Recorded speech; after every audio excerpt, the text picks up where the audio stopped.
Yes, here we are. Hello. Wow, look, packed house here, opening night. How did you enjoy Brittany Runs a Marathon, yeah? How many are going to go start training right now? Yes, right up there. Good for you. Okay, a big night here, so let me get on with it and introduce this great panel we have. First, I want to introduce the producers of this film. They are Material Pictures is the name of their company. Matthew Plouffe and Tobey Maguire.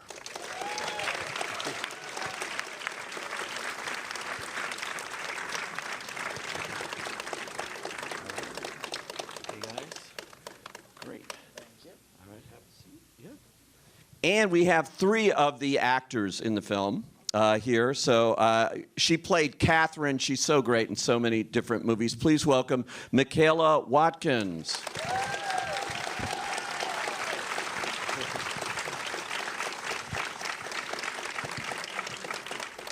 Hello.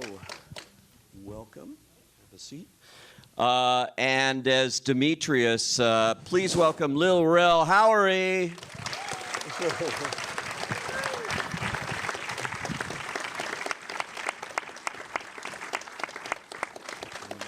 All right.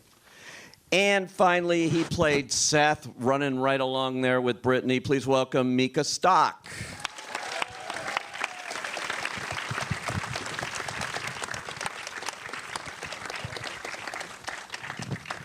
All right, thanks for coming out, and you can see the movie's a hit already, guys. Especially, I think Matthew and Tobey will be happy to see this. That's great. Here.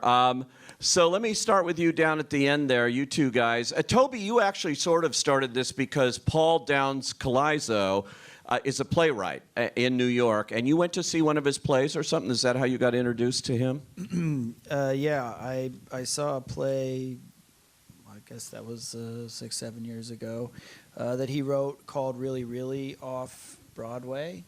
And I just really liked the play and liked the writing, and Matt and I ended up meeting with him a few months later. We did.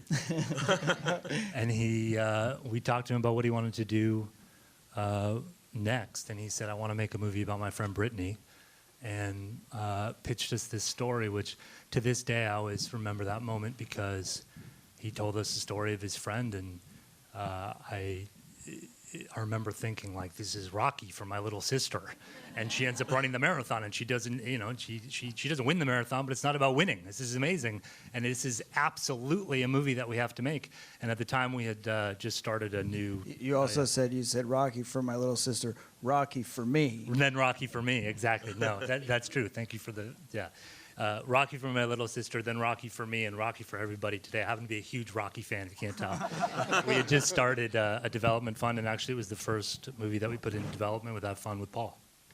How long did it take? I mean, because it is sort of a risk when you have a first-time director and screenwriter. He had not written a movie before either. That's right. It was his first screenplay. It was 2014 when we started the process, and it was a few years before we got a draft that we were looking at, and then he approached us and said he wanted to direct it. And we talked about that at first, because he had never directed anything before. We went, not sure about that. And he really understood the character and wanted to treat this character with such respect and empathy in a way that just felt so true and honest, and really quickly we jumped on board and decided to make the movie with him. Did you have, I mean, I know it's loosely based on Brittany, the real Brittany, his roommate, but did you have her involved at any time in the making of the film, or? She always knew that we were making a movie sort of loosely based on her. Paul, it's not exactly his friend Brittany. She was always very supportive, and she ended up coming to set and meeting Jillian and was involved sort of along the way, and just, was always an incredible supporter of the film. So she's been sort of with us along the whole ride. Yeah. And the casting, I mean, Jillian Bell, who's obviously Brittany, is just a star is born. Yeah, I mean, to be honest, I say it's you can't predict that you'll find somebody like Jillian. It was somebody we knew of her. She was on the rise, more known for comedy, and she actually got her hand on the script very early.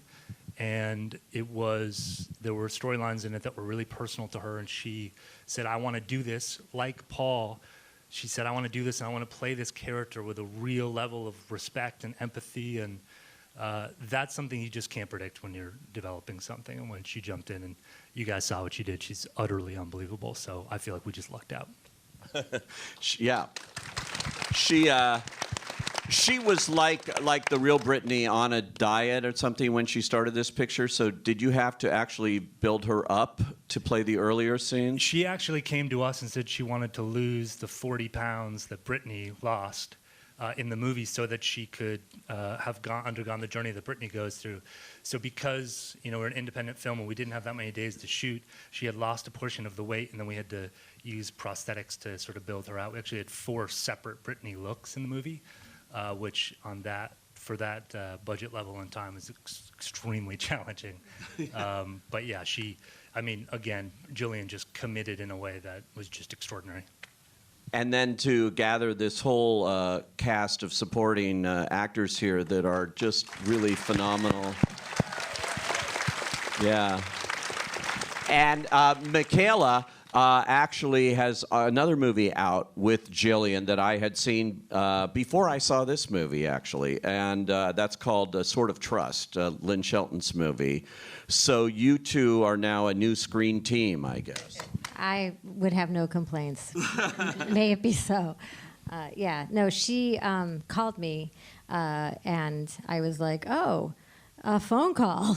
That's how 2012. And I answered it because, of course, I thought someone died.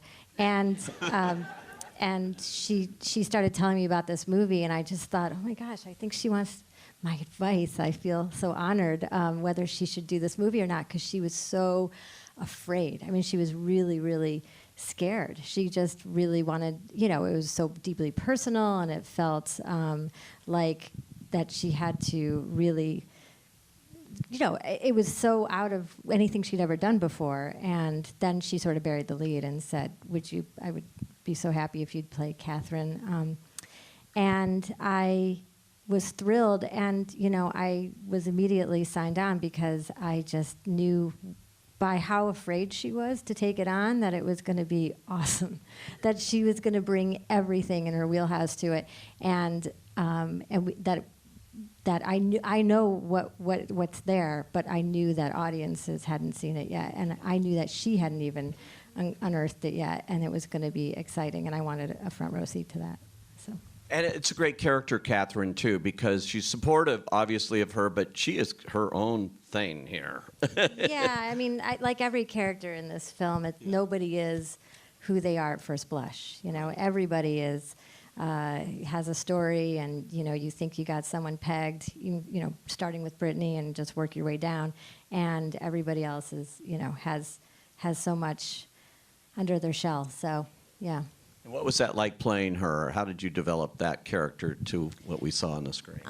She's kind of different than anything I'd ever done, because usually I play pretty high-strung characters or something, tightly wound up or neurotic, or I don't know, take your pick.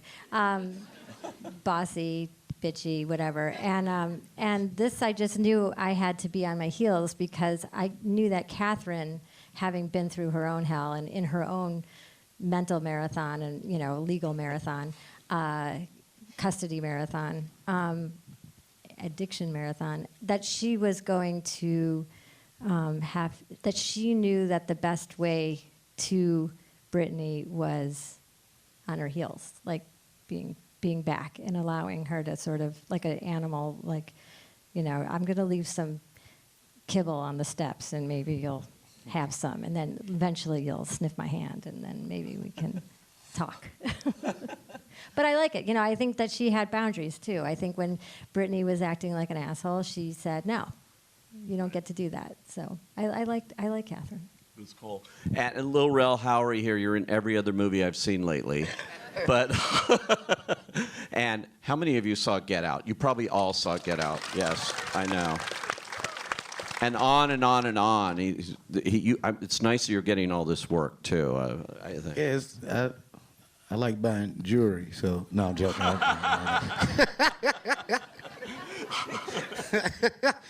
Oh, man. So your character here, he's sort of a surrogate father figure to her. It's a brother-in-law, but I understand that it was not written with you in mind here, and that they actually liked you so much they changed it and they took the script and they redid it for you. Well, I met Paul and Tobey at some restaurant in Hollywood. It was cool too because it's, you know, well, you guys, I don't know if y'all knew this, but like this was after Get Out came out. It was a few films. I think it was this and Uncle Drew and Bird Box. Where I was just meeting, just talking to you guys. So it was funny too that it was my first time experiencing these like straight meetings instead of just going into an audition room.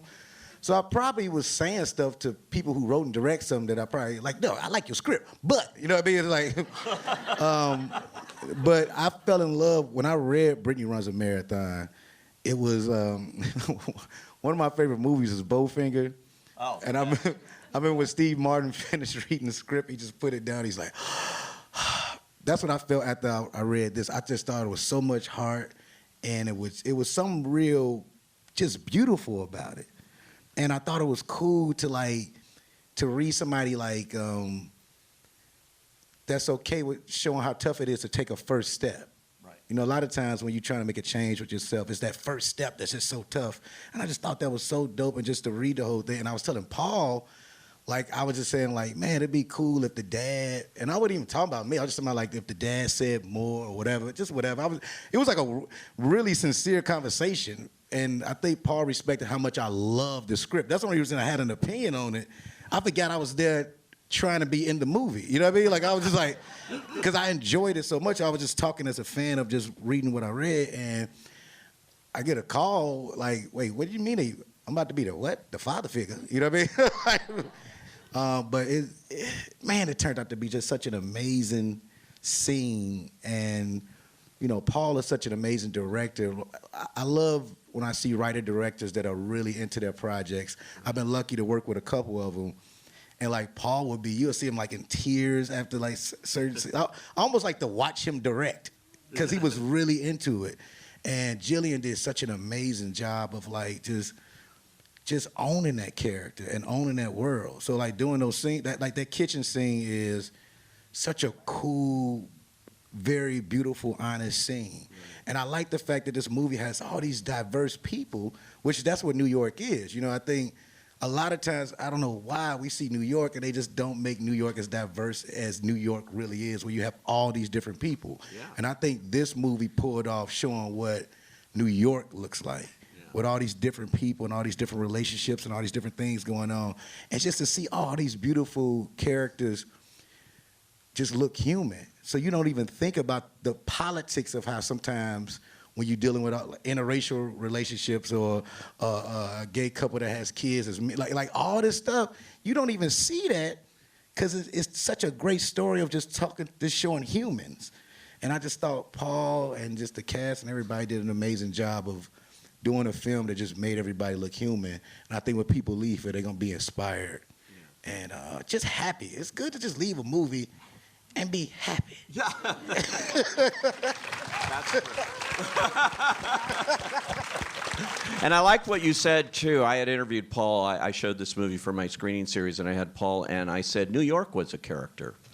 It beautifully, the locations, everything, and I don't think it's that cheap to shoot in New York. Usually they go to Toronto and make it look that way. But I thought getting all of that cooperation and the way he shot it was a love letter to New York. And when you say the diversity, that is it, the marathon. They're all running with one common goal, to finish. That's exactly right. And you were definitely one of those, Micah Stock here. You had to run. Yeah, I had to run. I wasn't great at it. And the thing that's interesting is in the movie, you see us running like, oh, they're finishing a 5K. Like, oh, they're finishing 3 miles. But actually, it was just me finishing like 20 feet. And I was exhausted. And I realized at first, I was like, oh, Micah, you should have trained for this movie like Jillian did. But then I realized, like, oh, actually, it's perfect for the movie because because I look really out of shape at 20 feet in the way that someone who had been training would look at doing a 5K first time. So that's method acting.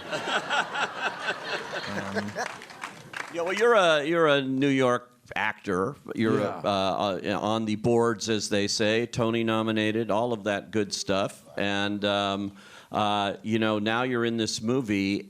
And what about this made it special for you? Because your character is so wonderfully enthusiastic for her. Yeah, I mean, you know, it's fine. I knew Paul as a playwright as well. I remember really happening. I remember auditioning for it and not getting it. But no, I was a fan of his, and I knew him socially for many years, and I was embittered that whole time. But then I knew Paul and I liked him a lot, and then I met him, and I read the script, and my favorite thing about the film was that, you know, not just with Brittany's character, but with everybody, that he took these people who were previously relegated to archetypes in major films, and suddenly they had full human lives. You know, he took, you know, the sidekick, he took the gay best friend, and he wasn't like, oh, these people are just going to serve as functions. In this case, they're going to be full people with their own lives. And like, you know, yes, Seth is invested in, you know, Brittany's life and what she loves, but he also has, you know, his own fucking life and things that he cares about. And that's my favorite part of the film. Yeah. And, you know, she obviously did a lot of training for this, too, and you indicated you probably didn't, but I bet you did. I did a lot of visualization. But no, Jillian, if you can see it on the screen, but Jillian's devotion and kindness and heart was immediately apparent the minute you walked on set. And if you didn't already love the movie, if you weren't already taking it seriously, you saw the energy that was permeating off of Jillian and off of Paul, and you were like, I better get on that plane and serve them, because they're really doing it. And I wanted to ask you, too, you and Jillian have a background in comedy. And so, did you improv? Or did you just follow the script word for word, or follow your instincts as a I comedian? did, but I usually think I always do. And then Paul's like, oh, yeah, when I called my son to say he looked like a civil rights attorney, that was just me looking at this kid with an afro. Me roasting the kid on set and then make it in a movie. But no, which I thought was cool, especially like, and it's just the truth. Jillian does something, especially as a comic, it's so inspiring watching this. You know, a lot of times, you know, we do these movies, we do comedies, and people put you in the box, right? This is what you're the funny person, and this is what it is. And she, to me, proved that, you know, if presented with the ideal, and if you just have the skill set and the focus, you can do it. She just did a brilliant performance, and I'm crazy inspired by it. And you know, I thought it was award-winning, to be quite honest with you. I think what Jillian did was just brilliant, and I hopefully, as you know, as people go see this movie, and even, you know, I'm not the craziest fan of award season, just because it's always seems like it's political, but I guess I've been going to a couple of them now. That was one of those performances, though, because she just takes you on this ride, and I like watching it with audiences when you think the movie is one thing, and then, you know, because everything's like, oh yeah, my life is good and everything's going right, and then the foot, you know what I mean? It's like, oh, she's hurt, and now everything changes, and I love watching everybody like, wait a minute, we thought we knew what this movie was, you know what I mean? And her just taking that ride, you know, even watching her be mean, because she's not mean like that. And watching, you know, being a part of that scene, you kind of had to leave her alone and watching her get ready to do it, it was just beautiful to watch as a fellow actor. I just thank Paul and you guys for believing in, you know, a couple comics being able to deliver, you know, some hard things. It was used to being funny, and I don't know. This is one of those special movies you do that, you know, like I'm crazy thankful for. Like I don't know. I just feel like I've been lucky to pick really cool stuff, and this is one of them where it's like I've been excited telling people like, look, man, I'm not lying to you. This is a good. It's a good movie. Is this the truth? You got to go to every theater and just stand out there and tell people. I will do that. I will. I got to. Before I go to the audience for questions, I wanted to mention one more thing. This movie made a bit of history in New York. It was the first movie allowed, narrative movie at least, allowed to shoot at the New York City Marathon. So what we see, much of what we see there is the real marathon. And you, tell me from the producer's point of view, how you pulled that off in one day to get what you needed there. Yeah, that is true, and I still have nightmares about it. It was one of those strange things where, you know, you're developing the movie going like, and then she's going to run the marathon, and we'll just figure it out. And as a producer, you always have a backup plan, but we reached out to the New York Roadrunners who put on the marathon every year, and it happened that two of the folks who run that organization used to work on film crews, and they read the script, and like a lot of, I mean, this is the story of this movie. People heard the story and went, we believe in what this movie's about, so we're going to try and make it happen. And that resulted in one meeting after another, and we ultimately just built a plan. They were extraordinary and built like this whole system for us to get Jillian in and around the marathon on marathon day with 3 separate camera crews. And it was the wildest day of shooting I've ever been involved with, and something that was just utterly magical. Can I just tell that when she falters at the end, people who were in their 26th mile were helping her, like stopping and being like, "Can you need help?" And she was like, "No." You're in the shot. I'm good. But go. But it just breaks my heart because when people come together and they're already exhausted and helping her, I mean, it just kills me. So great. Do you guys have any questions out there? Yes, right here. Go ahead. The script was so clever. I'm sure it's going to be up for a lot of comedy and writing awards this year.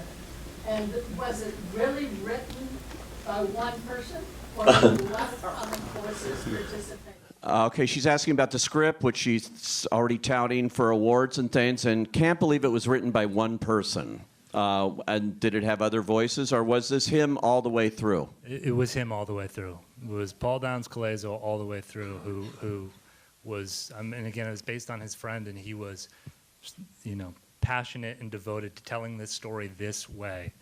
So no, just his voice. Yeah, I hope so. We tried to get in other lines, but he wouldn't allow it. But good thing we didn't. All right, right here, yes. This is for Tobey. The Gatsby, The Great Gatsby is one of my all-time. I'm waiting to see how this relates to Brittany Runs a Marathon. I'm excited. I'm curious and excited. Yeah, Jay Gatsby Runs a Marathon will be the... And your performance that was great. Thank you. And now you're a producer. Thank you. And Lil Rel, you brought out the line of responsibility. So the question to you, Tobey, is responsibility as it relates to the process as a producer versus an actor. Yeah, he's asking your job as a producer. You've made about 10 movies and different projects now. Well, speaking of this experience, like Lil Rel was saying, I am so grateful for this whole experience, and the whole thing is just belief of so many. Paul came and shared a story, right? I saw a play. I saw this guy. I went, this is a talented guy. I really like this play. It spoke to me. We sat with a human being who told us this story of his best friend that I could relate to, that is about being human and feeling the hardships and looking at external circumstances and thinking my problems come from out there, and through the love of other people and self-seeking, she discovers it's an attitude to life. And that was her problem. And she grows through that. And it was just like something that spoke to me and Matt from the beginning. And to watch the belief from the Roadrunners to the actors to Paul's dedication and countless drafts and, everybody who came together to make this movie, or Lil Rel, who we wanted to be in the movie, and he's, out of his love and generosity, sharing about, like, he brought his full self to that meeting to tell us how we can make the movie better, but just sharing his meaning, like, I don't know that was the intention, but just sharing his love and passion for this story, which then resulted in us going, let's ask Lil Rel. That part was written to be Brittany's father. And then from that meeting, it was like, no, that love and belief is what this movie is about. And so we call him and go, will you please do this? And Paul's going to rewrite the movie for you to do it. And everybody came to it with that. Like, you hear the stories of all the actors. And so the idea into plan, like the blueprint being the script, and, Matt's belief as us being partners to watch this unfold from plan, and then it takes different life when each person comes in and brings their whole self to it. It's a living organism that you're just there to, like, not drop. It's doing its own thing. It's building itself with all the human love and belief, and we're just here going, like, how do we support and facilitate so this can go be itself and live in the world? Very good. All right. And right here in the front? Yeah, sure. Okay, he's saying you're all invested in a humanitarian way in this, which is the opposite of what he knows Hollywood to be. So how did you pull that off? Is that it? Yeah. Okay. That's a Big first of oil all, money. Thank you for saying. I mean, that's Big oil. Big oil money. Big oil I'm money. dumb. I'm No. sorry. We don't need that. I'm Thank sorry. you for saying that, and that's actually hugely meaningful. And Tobey just spoke incredibly eloquently to belief and believing in something. This whole movie was made to be. We made a movie about authenticity, and we made a movie about support. To be really authentic in answering that question, this movie was made in the face of a lot of people saying you shouldn't make this movie. We stepped outside of the status quo making this movie independently the way we did. And I think about that every day. And honestly, and it has paid off. It's already paid off. And I actually just want to say thank you guys for being here tonight to watch this movie on the big screen. It's incredible. It's utterly incredible. Because this is not the kind of movie that Hollywood makes over and over again. And the fact that you guys showed up to see this movie and to see it this way is like, it inspires me and us all to make more movies like this. And these movies are really hard to make. And people along the way say, don't make that movie, don't make it that way, don't make it with that cast, you don't have this, you don't have that, you'll never get the marathon, what's the point, blah, blah, blah, blah, blah, all of that. And for us on this movie, there was just always one driver, which is that we believe this story needed to be told, that it could connect with people, and that in this kind of setting, this communal experience, we could laugh together and cry together and cheer together and see us and Brittany and us, and that just drove everything. That drove all of these people who frankly worked for nothing to make this movie, and for us to get up every day and go try and make it. So thank you for coming to see it. That's great. I only have time for one more because I have to get them on the other side of town, and that's you, sir, right there. Yes. Did real Brittany see the final theatrical cut? And Did real Brittany, and what does she think of the final cut? She's seen it many times, and she loves it. She seems to love it. She was with us at Sundance. There's a shot. I don't know if you know. If you see it again when you watch it 3 times this weekend, there's a shot where Jillian, as Brittany, is running, and the camera racks focus to real Brittany, and it's like, woo! It's so exciting. Nice. Oh, yeah, that's cool. Well, Micah, Lil Rel, Michaela, Tobey, Matthew, congratulations. Thank you for coming out here and sharing this. Thank you. Thank you.